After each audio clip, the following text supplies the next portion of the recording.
Hi guys, so what I'm going to do is I'm going to talk about populist party politics in the Gilded Age. And for you to kind of understand the context, we first need to go back in time and discuss the fact that the Democrats become the ruling class in the South and also the West to a great extent.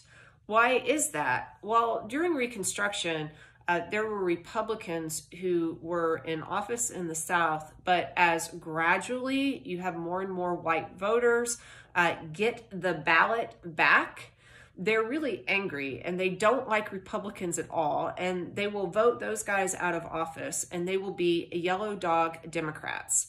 Now, what the heck is a yellow dog Democrat? A yellow dog Democrat is a person who would rather vote for a yellow dog than a person that has an R behind his name. That is a real term in American political history, a yellow dog Democrat. And there are a lot of yellow dog Democrats.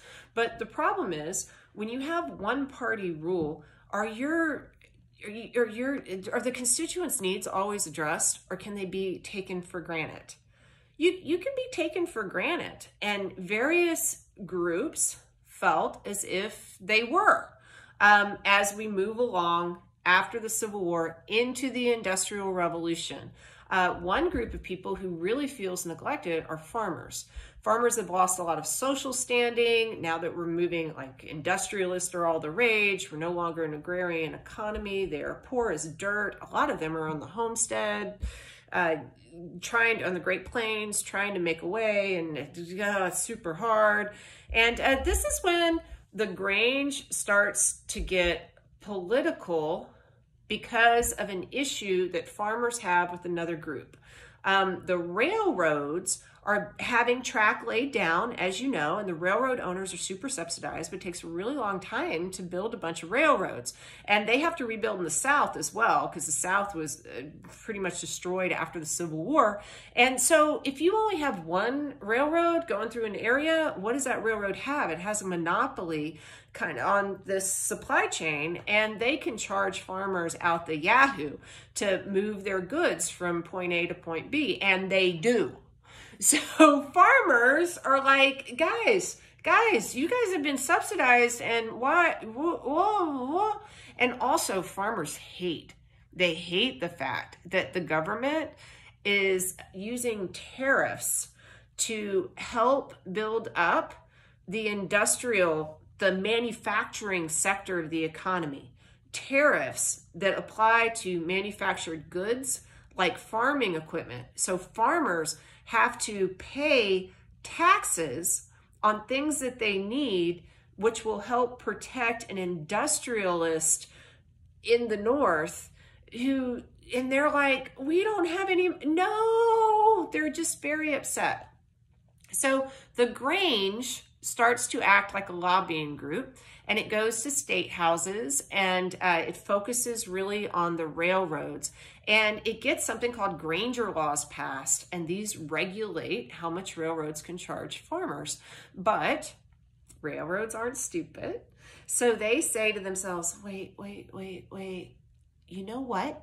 The Constitution regulates interstate commerce, and we go in from state to state to state. So we're going to sue you and try and overturn these Granger laws, which they do. And then once the Granger laws are kind of null and void, the farmers are really angry, and they're like, well, what can we do to help ourselves? The Democrats aren't helping us. You know what? We're all going to meet. The farmers' alliances are going to meet. We're going to create the Ocala platform in Nebraska in 1892, and this is the foundation of the populist, big P, Populist Party, also called the People's Party. So a lot of populism is fueled by emotion and hypercharged rhetoric, and it is all about helping the just regular guy. And there is an elite class that is not concerned with the regular guy, and we care about power to the people. Now, that is true then, but it's also true now. in politics throughout history in the United States, we have little p populism. And I would argue that we're in a populist moment right now.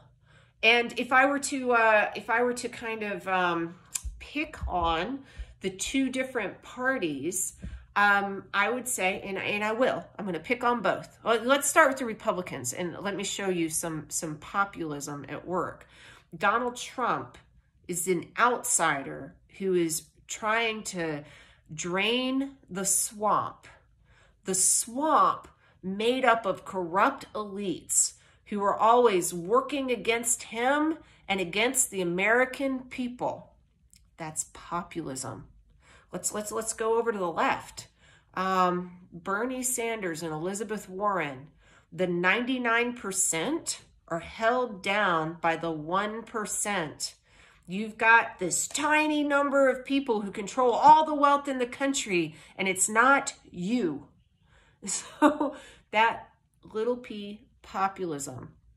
Let me read from the platform of the People's Party way back in the 1890s. And I want you to think to yourself, could you hear this today? We meet, quote, we meet in the midst of a nation brought to the verge of moral, political, and material ruin. Corruption dominates. The fruits of the toils of millions are boldly stolen to build up colossal fortunes for the few, end quote. I think you could hear that drop out of the mouth of 1,000 politicians, so I'm not sure they're all that articulate. These guys said capitalism bred two great classes, tramps or millionaires. And the millionaires are going to take from the tramps, so the tramps are going to be super trampy.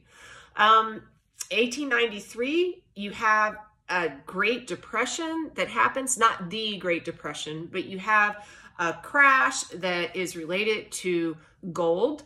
And this ends up becoming a giant issue for the populists. They hate the gold standard. They want free silver. But a lot of people are thrown out of work. 1 out of every 5 workers was unemployed in 1893. And a lot of the farmers are very sympathetic to these out-of-work factory owners, or not owners, factory workers. When guys like Eugene V. Debs has the first national strike, the Pullman strike, the populists are like, yeah, power to the people, right? So what do they do to kind of grow their ranks? You've got populists like Tom Watson, who's a fellow from Georgia, and he goes to farmers of all colors.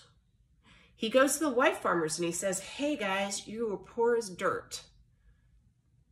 Join this party and let's figure out how we can change that. Hey, black farmers, you are poor as dirt. Join my party so that we can change that. Because white farmers and black farmers, the people who are in power right now, they separate you so they can fleece both of you of your earnings.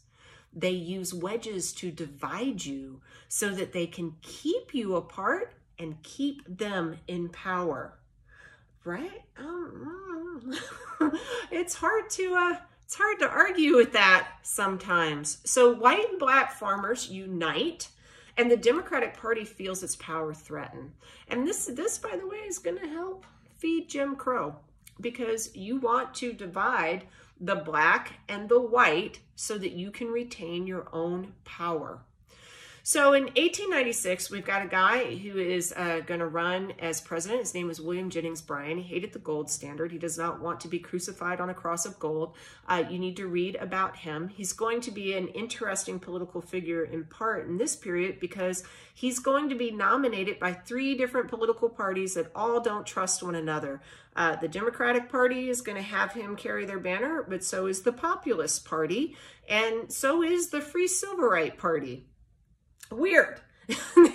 I can't think of another instance of this in U.S. history.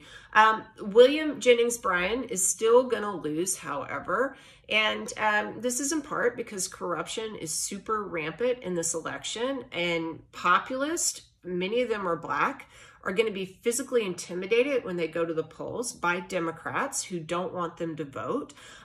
Democrats are not only going to stuff ballot boxes in this period, they're going to demagogue race again. They're going to go after Tom Watson. They're going to say, white farmers or black farmers, you're poor as dirt. White farmers, you're poor as dirt. That's true. But you know, white farmers, at least you're not black.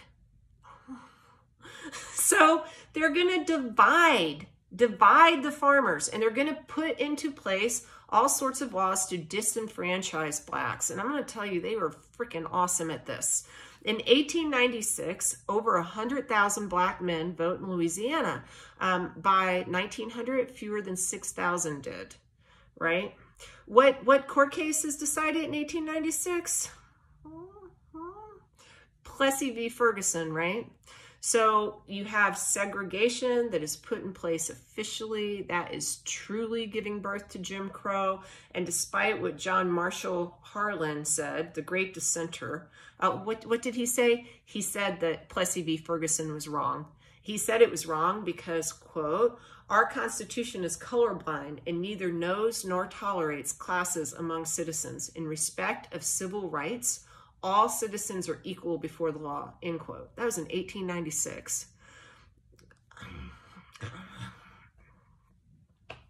Anyway, the Populist Party is going to be ripped apart and they will collapse, but some of their ideas will stay within the public consciousness. Some of their ideas will bring about changes for good and ill. One such change will be you directly elect senators. That's because there's a constitutional amendment that gets ratified in the early 20th century to have that happen based on Populist Party demands. Little p populism, still a force in American politics. Big P populist, they die until we have a resurrection of a new populist party by a little fellow named Theodore Roosevelt, but we'll talk about that later. And that is a distinct and different populist party. Bye.